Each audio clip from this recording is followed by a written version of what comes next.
মই কৈছোঁ নহয় ইয়াত আহিলে তুমি ধুনীয়াকৈ মন অলপ সময় মানে বিচলিত মানে কৰা যে শান্ত সৃষ্টি। ইয়াত গুৰুদেৱ আহিছিল অনন্তনন্দ মহাৰাজ, কৈছে পৰিতোষ তই চাব লাগিব। মই কি চাম, মই আপুনি সাহস দিব লাগিব। কয় নাই তোৰ ওপৰত মা আছে।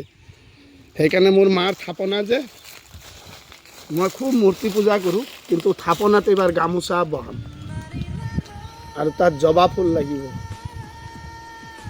কাৰণ মোৰ হাতত পইচা নাই। মই একো, মোৰ বন্ধু আহিছে খবৰ লৈছে, মই খুব ভাল পাইছোঁ। এনেকুৱা মানুহ হ'ব লাগে।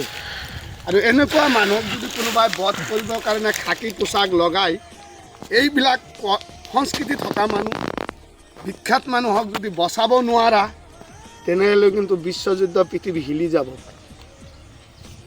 পৃথিৱী হিলি যাব, কোনেও হাৰি নাযায়। সেইকাৰণে আমি চৰকাৰক সদায় শক্তি দিব লাগে, চৰকাৰক সাহস দিব লাগে। চৰকাৰ কিহৰ বাবে? আজি আমাৰ হিমন্তই অসমৰ, ভাৰতৰ ভিতৰত অসম 1 নম্বৰত আনিছে। ৰাস্তা ঘাট পদূলি কি দিয়া নাই হে? এইখিনি গাঁও, মোৰ ঘৰ ৰাতিলৈকে পকা হোৱা নাই, এইখিনি গাঁও চাওক। চৰাই দেখোন।